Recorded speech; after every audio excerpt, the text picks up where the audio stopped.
मानस जितने लोग भी यहाँ पर एकत्रित हैं इस गांव के और इस गांव के आसपास के लोग, हम आप सभी लोगों का इस श्रद्धांजलि कार्यक्रम में हार्दिक अभिनंदन और स्वागत करते हैं। हालांकि श्रद्धांजलि कार्यक्रम में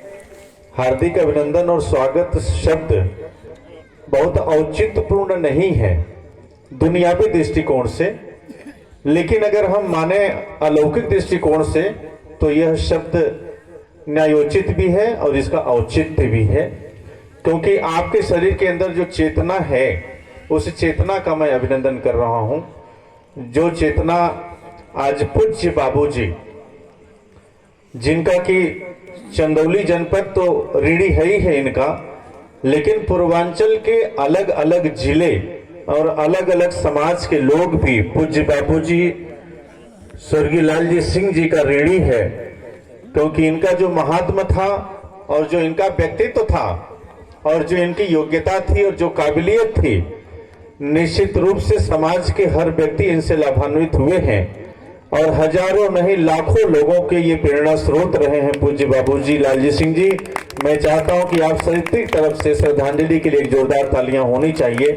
कि उनकी आत्मशक्ति आज जहां भी हो, वो आत्मशक्ति ऊपर से आज बरसात के रूप में कृपा होकर के हमारे ऊपर बरस रही है।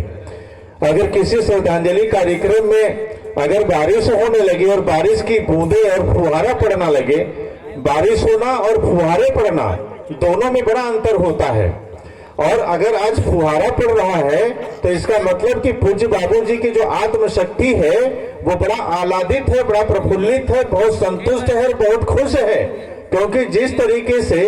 इनकी औलादें, इनके परिवार के लोग, इनके खानदान के लोग, इनकी संतानें और इस गांव के लोग, आसपास के लोग और उनसे जुड़े हुए शुभचिंतक जितने भी प्रत्यक्ष और अप्रत्यक्ष रूप से जिन लोगों ने श्रद्धांजलि कार्यक्रम में अपना योगदान किसी भी प्रकार से दिया है, उन सभी लोगों के ऊपर उनकी आत्मशक्ति बहुत ज्यादा प्रसन्न है, खुश है। इस बात को मैं पूरे विश्वास के साथ कह रहा हूं और ये बात सत्य है, क्योंकि अगर ये बात सत्य नहीं होती तो इन वादियों में ये फुहारे आज नहीं पड़ते और ये आत्मशक्ति उनके इस फुहारे के रूप में अपनी कृपा की वर्षा कर रही है। इसलिए इस परिवार के लोग और खासतौर से उनके जो सुपुत्र हैं, आदरणीय डॉक्टर गोविंद जी हैं, मधुसूदन जी हैं, 4 बच्चे उनके रहे, 1 बच्चे दुनिया में नहीं है, लेकिन जिस तरीके से उन्होंने राम, लक्ष्मण और भरत, शत्रुघ्न 4 पुत्रों को उन्होंने पैदा किया, इन लोगों ने मिल करके उनकी आत्मशक्ति को जिस तरीके से आज श्रद्धांजलि कार्यक्रम के दिन तृप्त किया है, ये एक अलौकिक उदाहरण है, समाज के लिए बहुत बड़ा उदाहरण है। मैं चाहता हूं कि इस परिवार के लिए और जोरदार तालियों से उनका अभिनंदन, उनका स्वागत होना चाहिए। उनके 4 पुत्रों के लिए, जो पुत्र दुनिया में नहीं है, मैं आज उनको भी स्मरण करता हूं, इसलिए कि कहीं न कहीं उनकी आत्मशक्ति उनके साथ जुड़ी हुई है। और आज इस कार्यक्रम में लगातार दोपहर से लेकर के शाम तक, रात तक लोगों का आवागमन रहा है और चंदौली जनपद के साथ साथ पूर्वांचल के अलग अलग जिलों के लोग आ जाकर के अपने अपने तरीके से अपनी श्रद्धांजलि आज यहाँ पर दिए हैं। उन सभी लोगों का भी मैं हार्दिक अभिनंदन करता हूं जिन लोगों ने इस महामनीषी को श्रद्धांजलि दिया है। और आज दोस्तों, किसी भी व्यक्ति को अगर कोई महान व्यक्ति दुनिया से चला जाता है तो आप ध्यान दीजिएगा कि उसकी श्रद्धांजलि देने के लिए उसको श्रद्धांजलि देने का सौभाग्य भी सबको प्राप्त नहीं होता, क्योंकि महान हस्ती, महान शख्सियत जब दुनिया से जाती है तो उसको श्रद्धांजलि देने के लिए वो आत्मा चयनित करती है कि कौन हमको श्रद्धांजलि देगा और कौन श्रद्धांजलि नहीं देगा। जो दुष्ट आत्माएं होती है महान आत्माओं को श्रद्धांजलि भी नहीं दे पाती। इसलिए आप सबका परम सौभाग्य है कि आप यहाँ पर मौजूद है उनको श्रद्धांजलि देने के लिए पूज्य बाबूजी आदरणीय लालजी सिंह जी को, क्योंकि महामनीषी महामानव थे और इनको श्रद्धांजलि देने का सौभाग्य जिसको प्राप्त हो गया, आप समझिए कि उसका यह आना सार्थक हो गया और उनकी कृपा स्वभावता उनको मिल गई जिन लोगों ने श्रद्धांजलि दिया।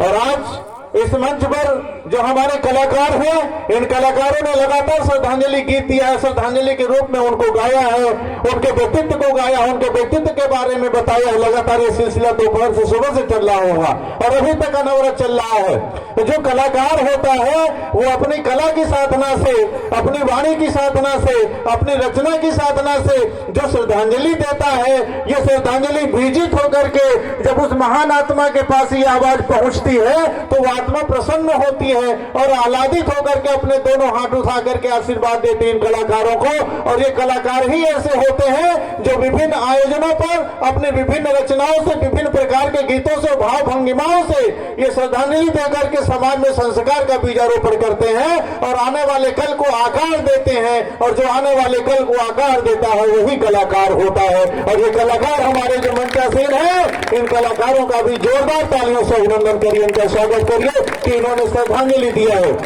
और साथियों, मुझे आना तो दोपहर में ही था, लेकिन बनारस में जाम की समस्या और कई सारे आमंत्रण के होने की वजह से मैं समय से नहीं आ पाया। लेकिन जिस भी समय प्रकृति ने लिखा था यहाँ आने पर, मैं जब इन वादियों में आ रहा था और इस गांव में मेरा पहली बार आगमन हुआ है, और इस गांव में जब मैं घुस रहा था और ये वादियां जो बीच में वन विभाग की पड़ी थी, तो आते वक्त जो हमने महसूस किया कि इस इलाके में और इस गांव में रहने वाले लोगों की लंबी उम्र क्यों होती है। जब मैं इस पर मंथन कर रहा था तो मेरे मन में ये विचार आया कि पूज्य बाबूजी इस मामले में भी एक उदाहरण देकर के गए हैं कि उन्होंने 96 साल की उम्र जो है पाई प्रकृति की तरफ से। और जो व्यक्ति शतक लगाने के करीब पहुंच गया और इस विषाक्त वातावरण में जहां खाने पीने की मिलावटें हैं, जहां हर प्रकार की मिलावटें हैं, ऐसे दौर में जहां लोग 50-60 साल तक नहीं जी पा रहे हैं, ऐसे दौर में ऐसे खान पान के माहौल में जिस व्यक्ति ने शतक लगाने के करीब अपने आप को पहुंचा लिया, तो वो कितना बड़ा मनुष्य रहा होगा। और जो लोग इस इलाके में रहते हैं, प्रकृति की गोद में रहते हैं, प्रकृति की वादियों में रहते हैं, प्रकृति के करीब रहते हैं, और जो व्यक्ति प्रकृति के करीब रहता है उसकी उम्र तो ऐसे ही बढ़ जाती है। आपकी उम्र बहुत लंबी होगी, इधर के रहने वाले लोग बहुत जिंदा जिएंगे, ये मैं देख पा रहा हूँ। आप बड़े सौभाग्यशाली हैं कि इस इलाके में आपने जन्म लिया है और आप सब लोग यहाँ पर रहते हैं, इसलिए अपने जन्मभूमि पर भी गर्व करना चाहिए आपको। और मैं चाहता हूँ कि जोरदार तालियों से अपनी जन्मभूमि का स्वागत करिए जिस भूमि में आपने जन्म लिया है। और आज इस श्रद्धांजलि कार्यक्रम में यहाँ पर जितने लोग भी बैठे हुए हैं, मैं आप सबसे निवेदन करता हूँ कि अगर किसी व्यक्ति